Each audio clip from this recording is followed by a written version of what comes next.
15장 22절로 28절 말씀 봉독해 드리겠습니다.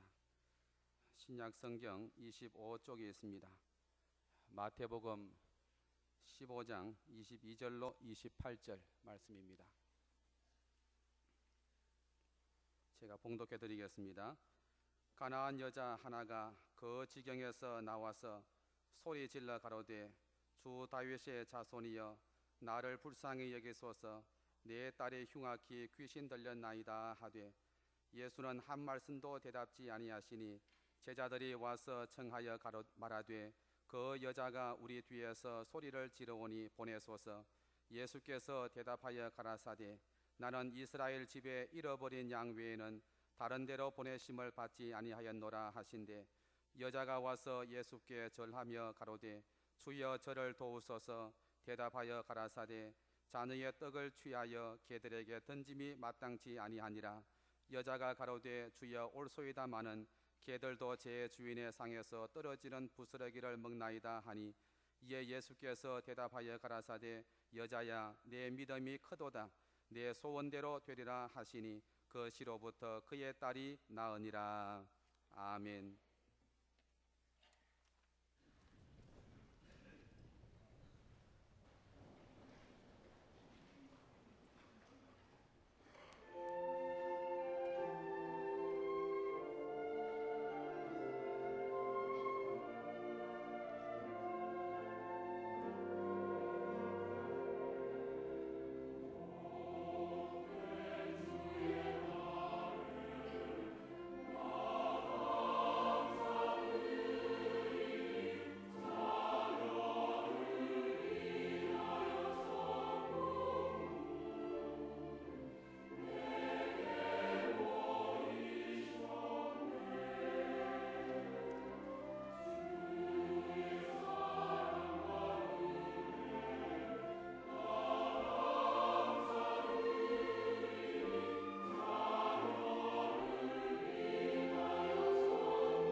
아멘.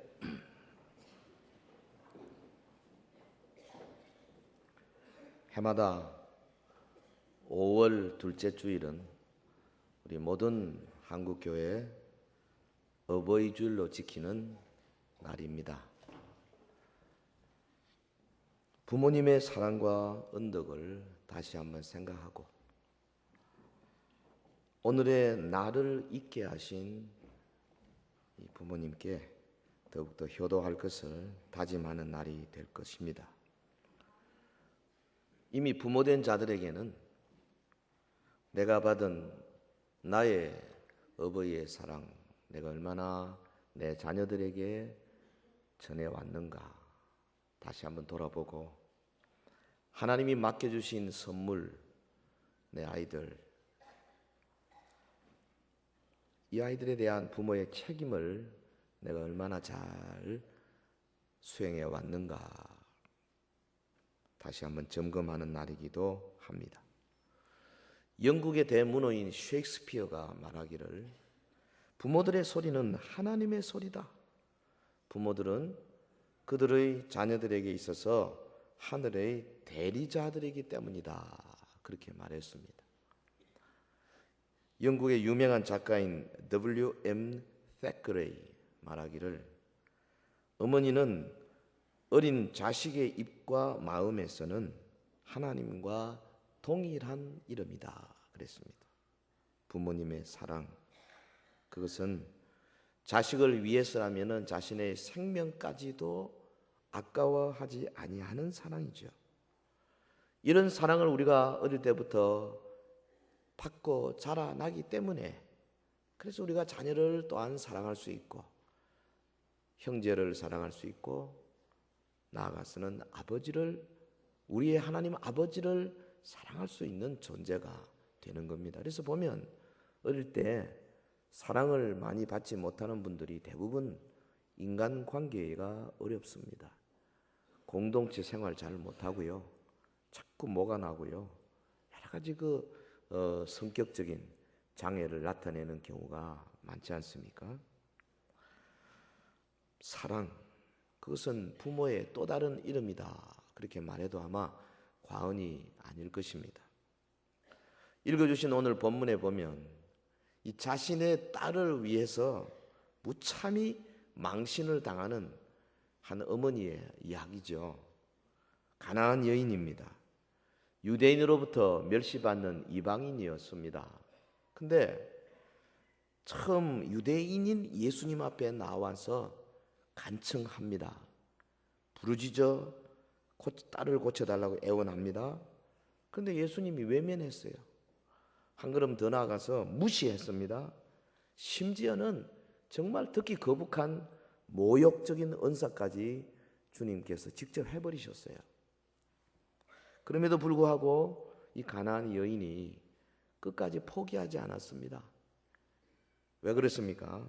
부모였기 때문에, 딸을 고치고자 하는 일념 때문에 그 어떤 어려움에도 불구하고 그는 끝까지 예수님께 매달려서 정말 비굴하기까지 악착같이 그래서 결국은 딸을 고침받게 했습니다. 이 부모님의 자식 사랑, 오늘 본문을 통해서 다시 한번 생각해 보려고 합니다. 이 본문에 나타난 가나안 여인의 자식 사랑 어떤 건가? 첫 번째로 자식의 고통을 예수님께 아뢰었어요. 이 여자가 자식의 그 어려운 고통, 사정을 예수님께 아뢰었습니다. 그런 과정에서 그는 자존심을 포기한 그런 모습 보였어요. 본문 22절에 보면 가나안 여자 하나가 그 지경에서 나와서 소리질러 가로되 주 다윗의 자손이여 나를 불쌍히 여기소서 내 딸이 흉악히 귀신 들렸나이다. 지금 예수님은 공생의 주 무대인 갈릴리 지방을 잠시 떠나서 서쪽 북쪽 두로와 시돈 지방으로 지금 이스라엘의 국경을 넘어서서 이방 땅으로 들어가십니다. 우리 본문 앞부분에 보면 유대인들과 상당히 어려운 관계를 갖고 그 다음에 그 예수님이나 제자들이나 좀 휴식이 필요했어요. 예수님 아마 제자들을 데리고 좀 한적한 곳에 가서 제자 훈련할 생각이 있었던 것이죠. 유대 종교 지도자들과 더 이상 충돌을 지금은 피할 때입니다. 아직은 때가 아니거든요. 그런데 조용한 곳으로 가려고 하는데 갑자기 이방인 여자가 소리 지르며 도움을 요청하는 겁니다. 이 장면은 주변의 사람들에게는 뜻밖이었어요. 그래서 오늘 이 본문에도 보면 원문에 보면 보라, behold 이런 단어가 있어요. 보라, 웬 가나안 여자가 나와가지고 소리 질러 가로되. 마가복음 7장 26절에 이 동일한 사건을 기록한 부분에 보면 이 여인이 수로보니게 족속이다 그랬어요. 가나안의 여러 족속 가운데 수로보니게 족속이다. 전승에 의하면 여자 이름은 유스타였습니다. 그리고 귀신 들린 그 딸 이름은 베레니케였어요. 마태복음을 기록한 이 마태가 이걸 모를 리가 없지요. 그러면서 이름이나 이런 것 말하지 않냐고 굳이 가나안 여자 하나라 이렇게 표현한 이유는 딴 것보다도 당시 유대인들은 예수님을 배척했는데 이방인인 가나안 여자는 예수님을 영접했다. 이것을 지금 대비시키는 거죠. 이걸 통해 가지고 복음이 이방인에게로 확장될 것을 암시하고 있는 겁니다. 이 이방인 여자 귀신 들려 고통받고 있는 자신의 딸을 위해서 염치에 불구하고 예수님에게 큰 소리로 도움을 요청했습니다. 어머니의 자존심을 포기하는 사랑의 행위입니다. 사랑하는 성도 여러분, 자식을 사랑하는 어머니는 자식을 위해서 자신의 체면 정도는 무시할 수 있어요. 자식의 행복을 위하여는 자기의 자존심 따위는 얼마든지 내려놓을 수 있는 것이 부모님의 사랑인 줄 믿습니다. 주 다윗의 자손이여 나를 불쌍히 여기소서. 예? 지금 자신의 병든 딸과 자기 자신을 완전히 동일시하고 있습니다. 사실은 내 딸을 불쌍히 여기 이래야 되는데요. 그러지 않았어요.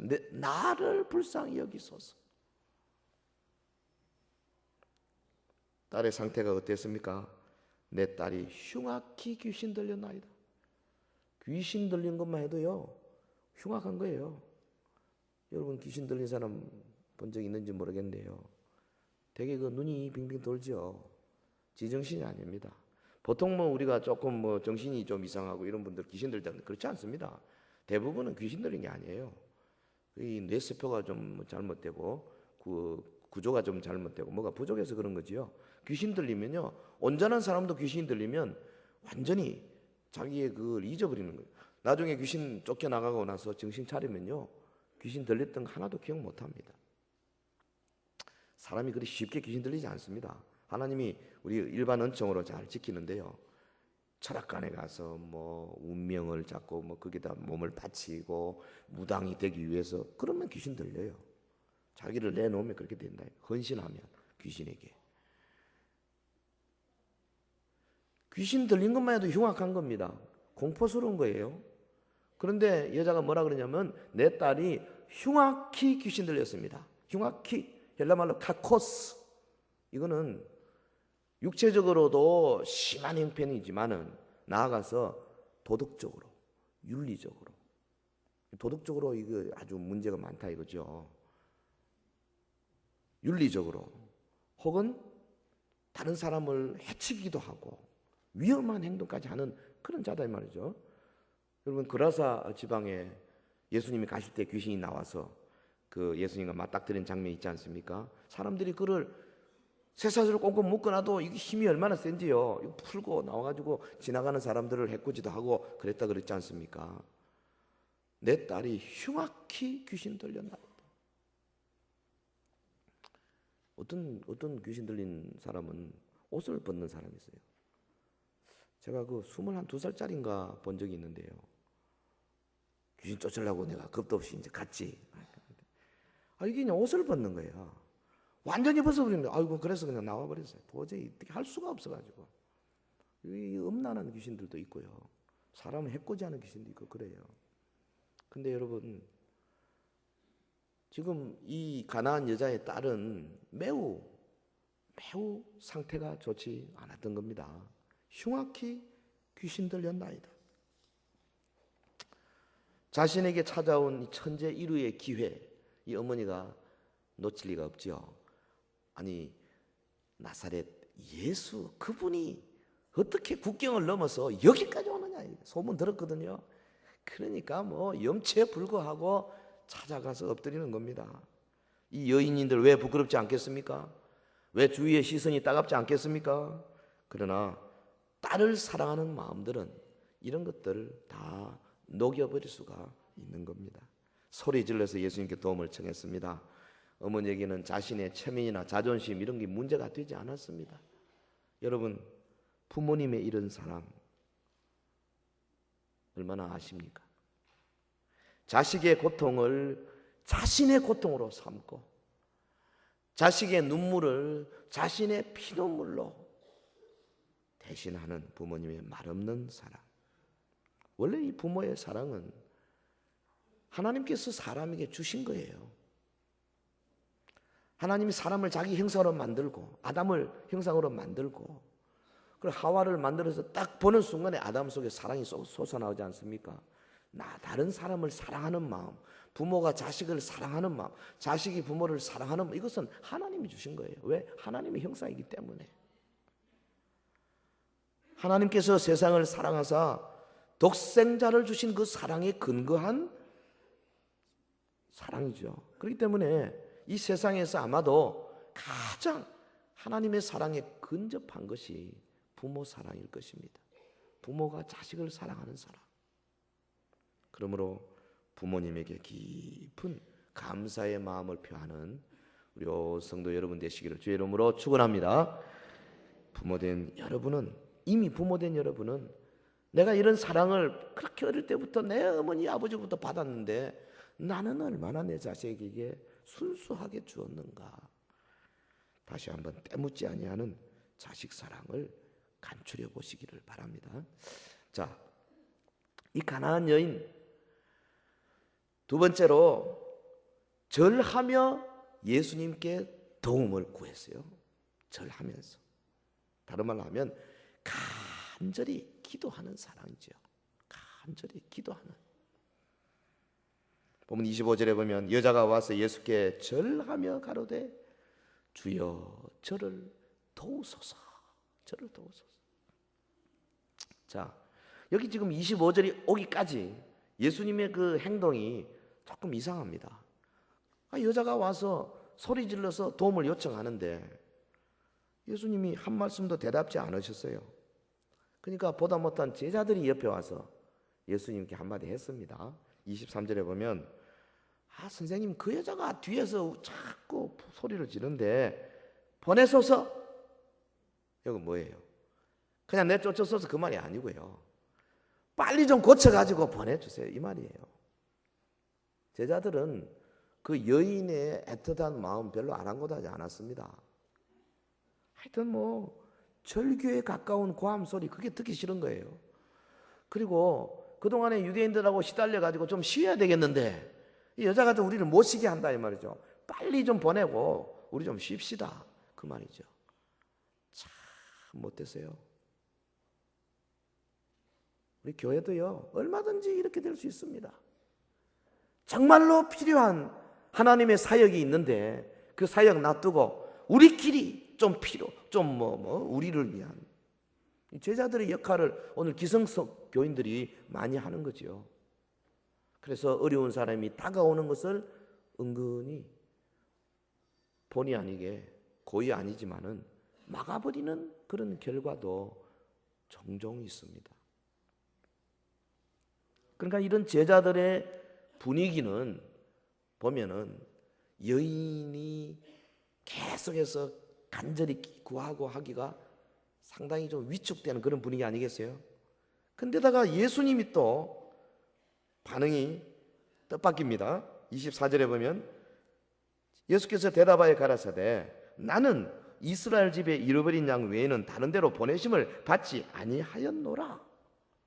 예수님 말씀은 지금 이스라엘만을 구원의 대상으로 삼다는 그런 의미는 물론 아니죠. 단지 이스라엘을 우선적으로 복음 전파의 대상으로 삼겠다는 거죠. 여인의 믿음을 테스트하는 주님의 그 속마음, 여인이 알 리가 없죠. 이것도 또 여인으로 하여금 위축시키는 그런 모습이죠. 분위기가 그렇습니다. 어렵습니다. 제자들도 인상을 찌푸리면서 저거 빨리 좀 안 가나. 예수님도 은근히 밀어내고. 그런데요, 이 어머니 보세요. 물러서지 않습니다. 여자가 와서 예수께 절하며 가로되 주여 저를 도우소서. 요즘 말하면 간절히 기도하는 겁니다. 기도하는 거. 누가 뭐랬든지 말든지 기도하는 사람. 자식을 사랑하는 부모는 모든 어려움을 이기고 주님 앞에 간절히 기도하는 부모인 줄 믿습니다. 성도 여러분, 자녀가 어려움을 만날 때 무엇보다 필요한 것이 간절히 기도하는 자세인데, 자식을 사랑하는 부모는 우리 주님 앞에 나와서 이처럼 간절히 눈물로 기도하게 되는 겁니다.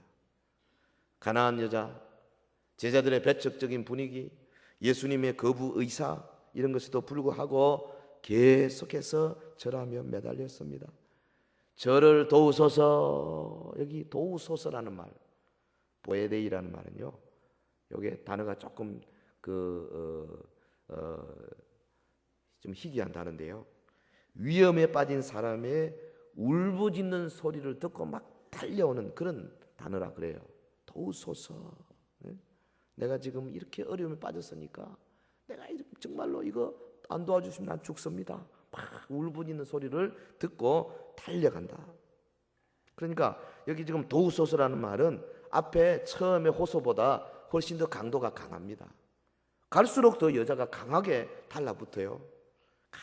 간절히 기도하는 어머니의 사랑이 절절히 배어 있습니다. 여러분, 자식을 만들어가는 것은요, 부모의 기도예요. 아멘. 내 자식을 만들어가는 것은요, 부모의 기도요, 부모의 모범이에요. 다른 거 없어요. 야단만 친다고 되는 게 아니에요. 아이들이 뭐 야단 맞고 뭐 금방 바뀝니까?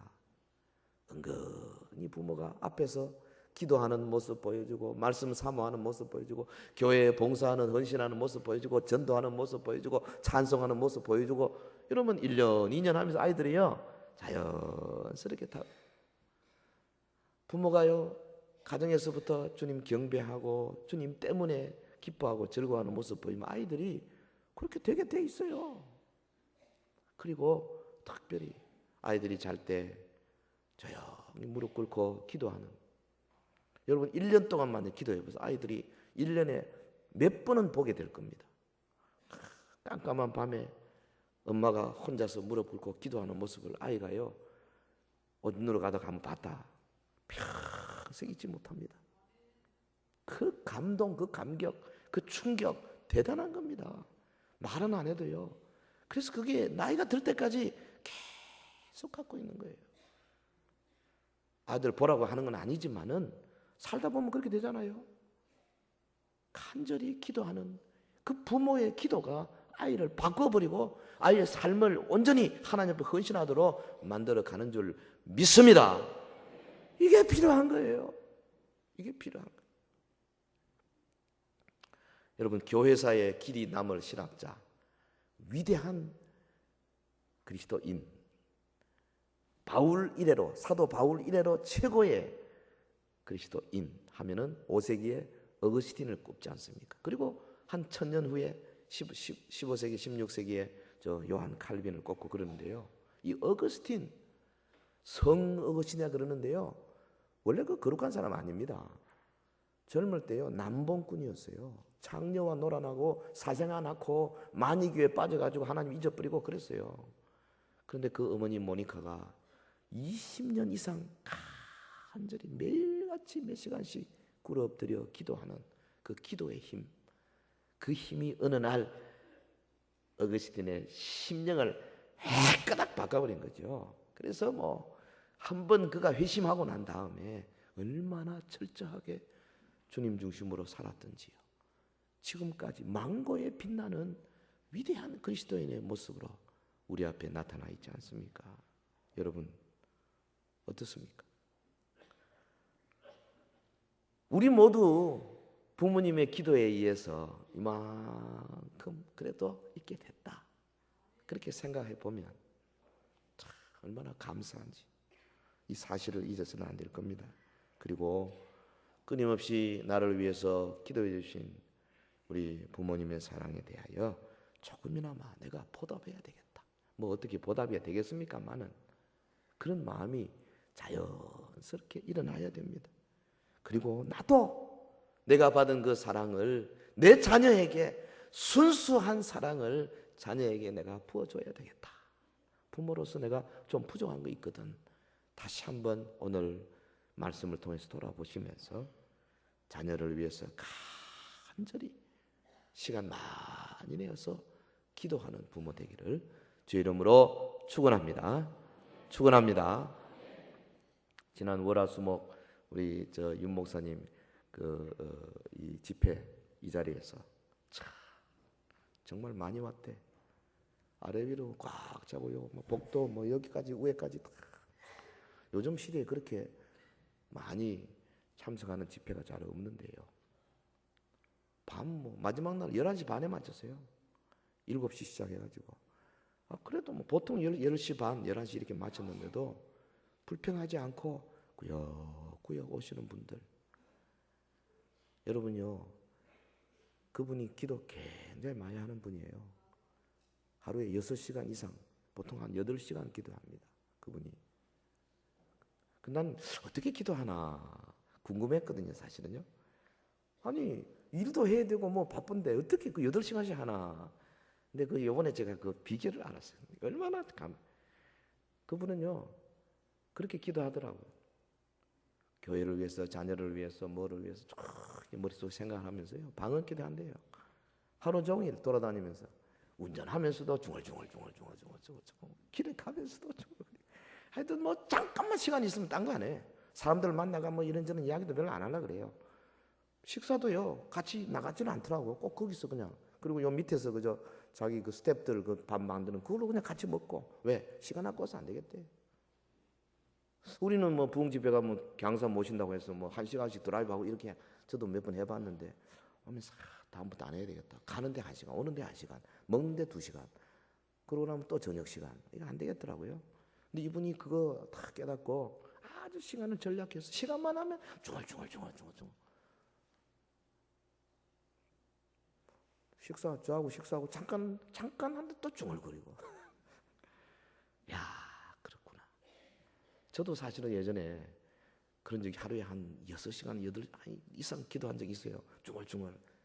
근데 그 한참 잊어버렸는데 이번에 제가 다시 한번 발견하고 어제부터 시작을 했습니다. 중얼중얼 시간만 나면 중얼중얼 그러는데 방언 기도가 제일 좋더라고요. 다른 거는 뭐 머리 복잡하니까 그냥 하는 거예요. 그냥 밤새도록 할 수 있어요. 자다가 눈 뜨면 또 중얼거리고 있어. 그러고 또 잠 오고 또 자고 화장실에 가서도 중얼거리고 뭐 그냥 뭐 기도라는 게 딴 게 아니에요. 모든 시간에 특별히 여러분 기도할 때 자녀를 위해서 머리 생각하면서 중얼중얼 하나님 기도하는 거예요. 계속 간절히. 여러분 자녀를 위해서 기도 많이 하는 부모 되기를 주의 이름으로 축원합니다. 자, 그리고 세 번째로 이 여인의 모습 봅시다.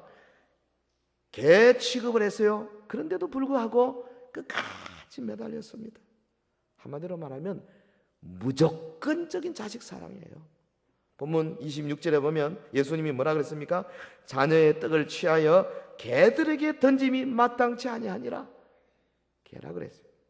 근데 여자가 여자가 가로되 주여 올소이다마는 개들도 제 주인의 상에서 떨어지는 부스러기를 먹나이다.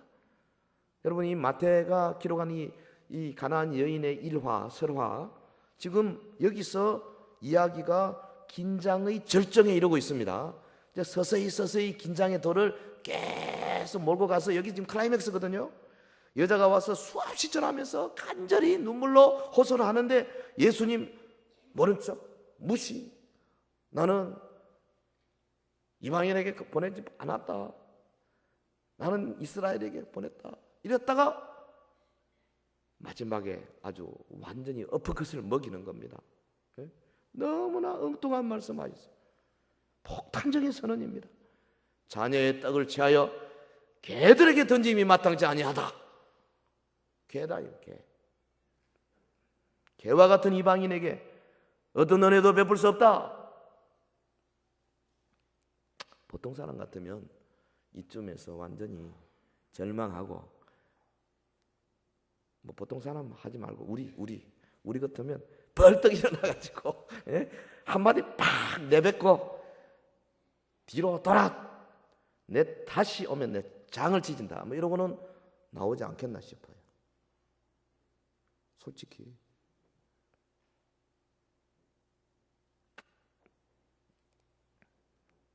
그런데 이 어머니 안 그랬어요. 여자가 가로되 주여 올소이다마는 개들도 제 주인의 상에서 떨어지는 부스러기를 먹습니다. 예? 여기 지금 이 여자 아주 무조건적인 자식 사랑을 위해서 내가 막 개가 돼도 좋다, 이 정도 돼야 되죠. 사랑하는 성도 여러분, 자신의 딸을 위해서 처절할 정도로 예수님께 매달렸습니다. 물론 이 여자의 믿음을 우리가 생각하고 믿음 쪽으로 우리가 말씀을 생각할 수 있지만, 오늘은 이 자식을 사랑하는 쪽으로 제가 이 카메라 렌즈를 맞췄습니다. 뭐 때문에 이 여자가 이렇게 예수님께 매달리느냐? 딸을 사랑하는 데는 뭐 이유가 없어요. 조건도 없어요. 그냥 내 새끼니까, 내 자녀니까 그렇게 사랑하는 겁니다. 그게 부모 사랑이에요. 예쁘니까, 똑똑하니까, 이놈이 아주 커가지고 돈 많이 벌어가지고 내 노후를 잘 책임져 줄 테니까, 그런 것이 아니에요. 그냥 내 새끼니까 사랑하는 거예요. 근데 이 예수님의 모습을 보면 재미가 있어요. 본문에서 유대인과 이방인을 각각 자녀와 개들로 이렇게 비유를 하시면서 약간 숨통을 틔워줬어요. 이 개라는 말, 퀴나리온, 요 단어를 썼는데요. 보통 개는 귀온입니다. 귀온은 좀 사나운 개입니다. 근데 뭐 확 물고요. 좀 들개 비슷한 이런 게 귀온. 그 가나안 땅에 그게 많았어요, 귀온이. 그런데 퀴나리온 애완견이에요. 예, 그러니까 집에서 이제 그 밥상 옆에서 이제 그 떨어지는 부스러기도 먹고 하는 그런 개를 언급을 하고 있는 겁니다. 이건 뭐냐 하면, 이런 단어를 사용하신 의도는 이방인에게도 하나님 나라에 거할 자리가 있다는 것을 암시를 하고 있는 거죠. 완전히 배제하는 거 아닙니다. 복음에 대한 우선권은 역시 유대인이 우선권이 있지만은, 그러나 이방인에게도 길을 열어놓은 그런 말씀이에요. 거기다가 뭐라고 하냐면 마땅치 아니하니라, 개들에게 던짐이 마땅치 아니하니라. 이 말은 나쁘다, 옳지 않다, 절대 해서는 안 된다, 그런 뜻이 아닙니다. 강한 뜻이 아니고 좀 상식선에서 그렇게 바람직하지는 않다, 그런 정도예요. 그렇기 때문에 이 말을 듣는 여자에게 완전히 기를 팍 죽이는 말은 아니고 좀 숨통이 튀지 않습니까? 그 예수님이 말씀하신 거 보면요, 상당히 배려를 많이 하십니다. 절대 그냥 무지막지하게 안 하세요. 그러면서도 하실 말씀은 다 하시는 거거든요. 우리말 성경에 이렇게 아주 센시티브하게 예민하게 번역이 안 돼 있지만은 실제로는 그런 뜻이 여기 들어가 있어요. 가나안 여인의 믿음을 지금 시험하고 있습니다. 어머니의 말을 다시 한번 보겠습니다. 주여 올소이다마는 개들도 제 주인의 상에서 떨어지는 푸스러기를 먹나이다. 먼저 이 여자는 이방인과 유대인을 구별해서 자신의 요청을 거절하는 예수님의 그 말씀에 일단 동의합니다. 전적으로 동의합니다. 주여 올소이다. 여기 중요해요. 우리는 이야기로 좀 마음에 안 맞으면 무조건 막 그런 게 어디 있어요 이러는데 그러면 안 됩니다. 얼쏘이다 많은 예? 그러나 예수님이 얼쏘이다 했기 때문에 다음 말 하기가 쉽지 않습니다. 그러나 뭐라 그랬습니까? 개가 누리는 혜택, 이 퀴나리온 주님이 지금 애완견 식탁에 있는 개라고 말하지 않습니까? 그 개가 누리는 혜택 나도 좀 봅시다. 그거예요. 여러분 당시 유대인이 이방인에 대해서 대단한 그 적대적 감정을 가지고 있었다는 사실에 비추어 볼 때요. 이 지금 이방 여자가 하나님의 은혜의 보편성을 믿었다는 것은요. 이거 대단한 겁니다. 어떻게 이런 믿음이 생겼는지 모르겠어요. 하나님의 은혜가 이방인에게도 미칠 수 있다는 가능성을 이 여자가 아는 거죠. 그걸 근거로 주 앞에 구한 겁니다. 걔도 부스러기 먹지 않습니까? 그 남은 부스러기 좀 주세요. 예수님이요. 이 말에 막 깜짝 놀란 겁니다. 주님이 놀란 것은 딸을 사랑하는 어머니의 사랑도 사랑이겠지만은 우리 예수님은 그런 것보다 믿음에 관심이 많으시거든요. 이 여인의 믿음이 보통 믿음이 아니었어요. 그래서 주님 뭐라 그랬습니까? 28절에 보면 이에 예수께서 대답하여 가라사대 여자야 내 믿음이 크도다 내 소원대로 되리라 하시니 그 시로부터 그의 딸이 나으니라. 할렐루야. 근데 이 본문에는 우리말 본문에는 하나 뭐 빠졌어요. 여자의 앞에 오가 있습니다. 원문에 보면 예수님이 깜짝 놀라가지고 오 여자야 이랬어요. 어떻게 이런 믿음이 있느냐? 그래서 감동했습니다. 내 믿음이 크도다. 네 손대로 되라.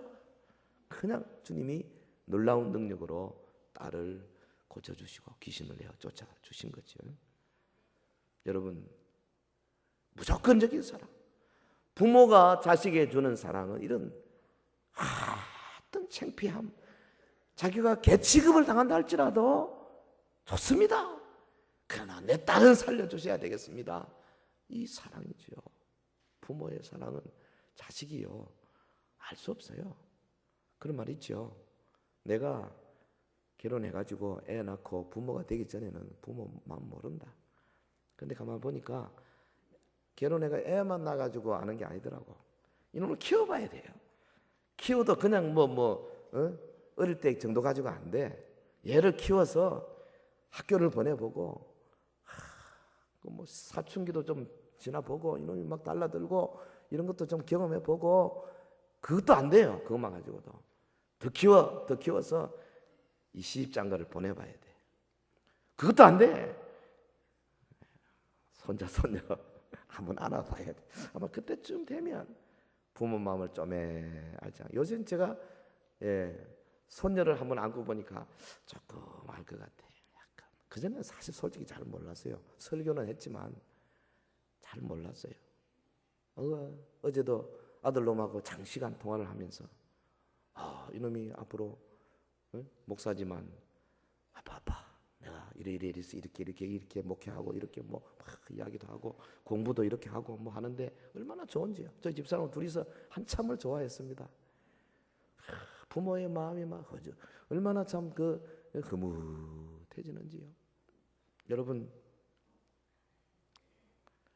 일본에요 전설로 내려오는 이야기인데 전설입니다.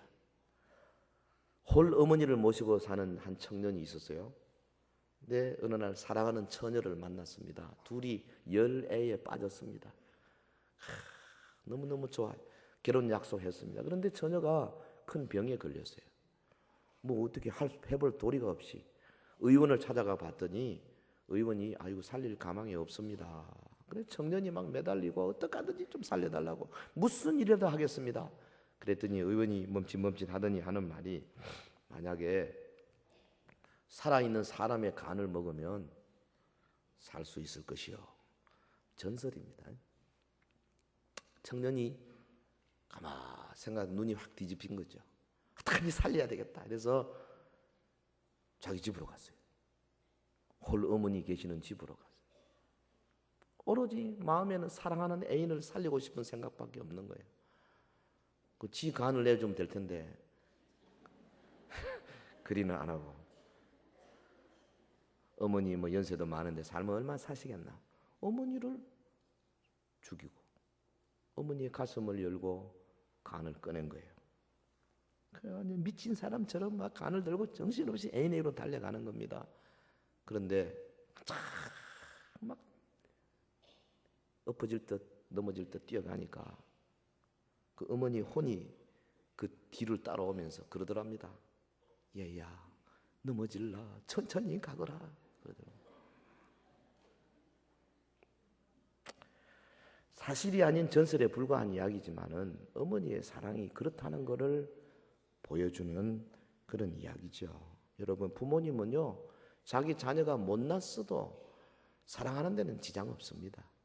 부모님은 자녀가 잘못을 저질러도 사랑하는 데는 변함이 없어요.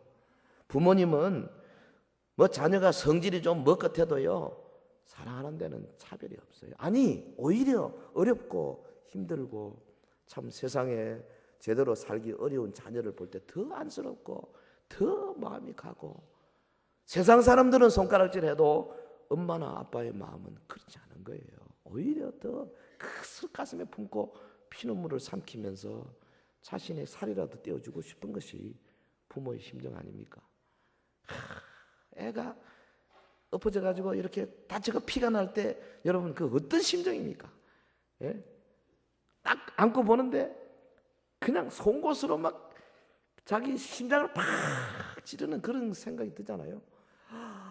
뭐 샛노래지는 거지요. 그게 부모의 심정이라 이 말이죠. 예? 사실은 이거 하나님의 사랑이에요. 부모님의 사랑은 하나님의 사랑을 나타내는 겁니다. 하나님이 오늘 우리를 보실 때 그렇게 보시는 거예요.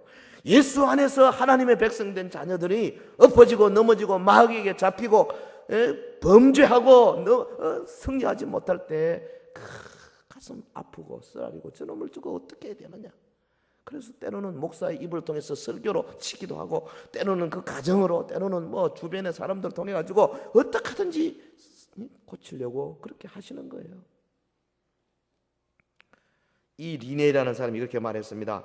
어머니의 사랑은 하나님의 사랑과 같다. 그는 우리가 사랑할 만하기 때문이 아니라 사랑하는 것이 그의 본성이며 우리가 그의 자녀이기 때문에 우리를 사랑한다. 그런 것 같아요.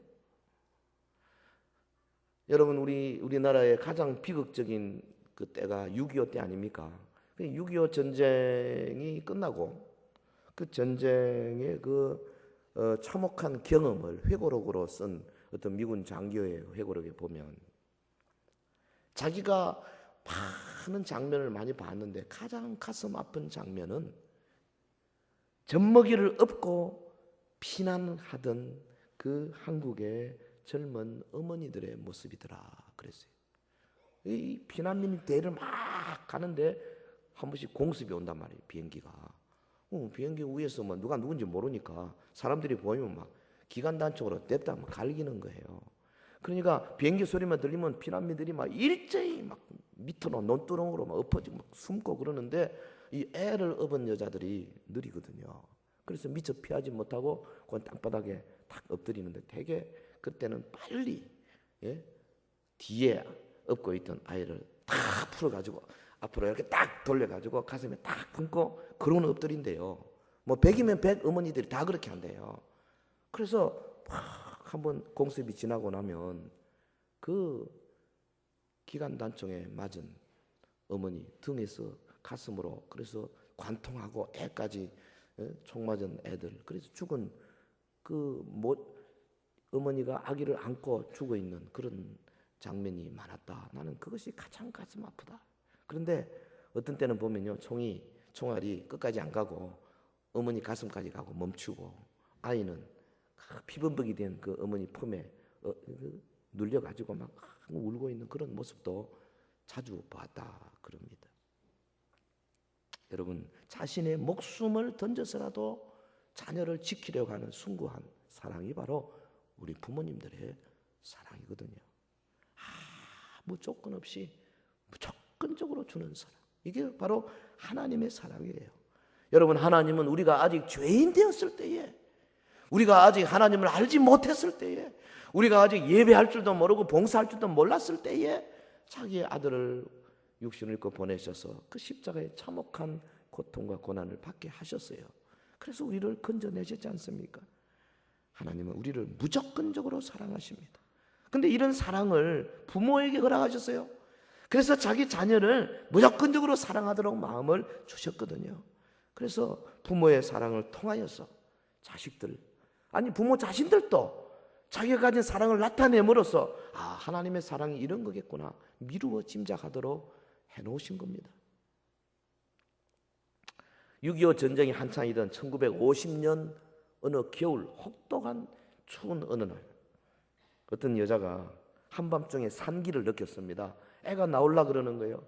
그런데 집에 아무도 없습니다. 남편은 전쟁터에 가서 지금 싸움 중이고, 잘 알고 있는 선교사님 부부를 생각해내고 그 마을 하나 건너서 선교사님 집이 있는데 그 길을 가려고 이제 일어나서 막 부지런히 가는데 그 다리를 건너갈 즈음에 진통이 너무 심하게 왔어요. 도저히 견딜 수가 없어서 다리 밑으로 내려갔다 합니다. 여인이 이를 악물고 다리 밑으로 내려가서 거기서 뭐 진통 가운데 예쁜 여자아이를 순산을 했어요. 추운 날씨입니다. 그래서 이 어머니가 간 태어난 아기를 춥지 않도록 자기의 저고리 벗고 치마 벗고 그래서 갓난아기를 둘둘둘 말아가지고 그렇게 보호를 했어요. 다음날 이른 아침에 선교사님 부부가 아이고 저 동네 저쪽 동네 그 만삭이 된 엄마가 있었는데 어떻게 됐는가 궁금해가지고 이제 이른 아침에 집을 찾아서 오는 겁니다. 오는 길에 다리를 건너려고 하는데 다리 밑에서 막 어린애가 우는 소리가 들리더라는 거예요. 깜짝 놀라서 내려가 보니까 차마 눈 뜨고 볼 수 없는 광경이 거기 펼쳐져 있더라 그랬어요. 갓난 아기가 그 산모의 치마와 저고리에 그 둘둘 쌓여서 있고, 여자는 어머니는 몸을 구부리고 벌거벗은 몸으로 아이 쪽으로 향해서 얼어서 죽어 있더라. 그래 이 선교사님 부부가 그 어머니를 양집하는 곳에 묻어두고 이 아이를 자기 집에 이제 양녀로 받아들여서 잘 길렀습니다. 아이가 12번째 생일을 맞이하던 날에 그 소녀를 앉혀놔 놓고 네 어머니가 이래 해서 이렇게 해서 너를 이렇게 낳았다 설명을 했습니다. 이야기를 다 들은 이 아이가 너무나 충격을 받습니다. 그래 자기를 어머니 무덤으로 데려가 달라 그랬습니다. 그 무덤 앞에 서서 한참 울다가 선교사님 부부에게 잠깐 좀 자리를 좀 비워달라. 그래서 혼자가 됐습니다. 어머니의 무덤 위에 한참 엎드려서 울다가 이 아이가 일어나가지고 자기의 옷을 하나하나 벗어서 그 어머니의 무덤에 덮더라는 거예요. 그러면서 그렇게 이야기하더랍니다. 엄마, 그때 이보다 더 추우셨나요? 엄마, 그때 이보다 더 부끄러우셨나요? 자기 어머니의 그 무덤에 그렇게 오열을 하더라. 여러분, 부모님의 사랑을 그 잊으면 그건 짐승과 같은 자들이에요. 그 사랑이 지금 우리를 존재하게 만들었다는 사실을 여러분 기억해야 합니다. 그 사랑이 우리로 하여금 하나님의 사랑을 알게 하였다는 사실을 알아야 하는 거예요. 그리고 그와 같은 사랑을 우리의 자녀에게 베푸는 우리 부모 여러분 되시길 주의 이름으로 축원합니다. 우리 사랑하는 서인의 성도 여러분, 본문의 가나안 여인 부모 사랑이 어떠함을 시대와 지역과 인종을 초월하여서 이처럼 생생하게 전해주고 있습니다. 자녀를 사랑하는 부모는 자식을 위하는 길이라면은 자존심 그런 거 내려놓을 수 있어요. 자녀를 위하여서 몇 날, 몇 달 혹은 몇 년을 눈물로 간절히 기도하는 경건한 부모, 그 부모의 자식이 절대로 잘못될 리가 없는 겁니다. 왜? 하나님이 이런 사랑을 부모에게 주신 것은 이렇게 기도해서 내가 네 자녀를 책임져 주겠다고 말씀하신 것과 같기 때문에 그런 겁니다. 그러므로 우리는 남은 여생을 그 빚을 갚는 삶으로 살아야 될 것입니다. 부모님이 살아계신다면 그 빚을 부모님에게 갚으십시오. 충심으로 효도하시기 바랍니다. 부모님이 이제 세상에 계시지 아니하시다면 그 빚을 여러분 자녀에게 갚으시기를 바랍니다. 여러분의 모든 것으로 자녀를 순수하게 사랑하시기 바랍니다. 그리고 만일 자녀들마저 없다면 그 빚을 이웃에게 갚아야 합니다. 교회 성도들에게 갚아야 합니다. 교회의 참 지도자들, 교육자들이나 우리 또 어른들에게 갚으세요. 그래서 내가 받은 이 놀라운 사랑을 주님, 내 남은 생애 동안에 끊임없이 드리고 또 드리는 참 하나님이 기뻐하는 백성이 되기를 원합니다. 기도하시기를 바랍니다. 하나님은 사랑하는 자에게 더 많은 사랑을 베풀어 주실 줄 믿습니다. 믿습니다. 믿습니다. 기도하십시다. 우리 다 같이 한번 합심해서 기도하겠습니다. 여러분, 서연의 온 성도의 가정이 부모 자식 간의 놀라운 사랑의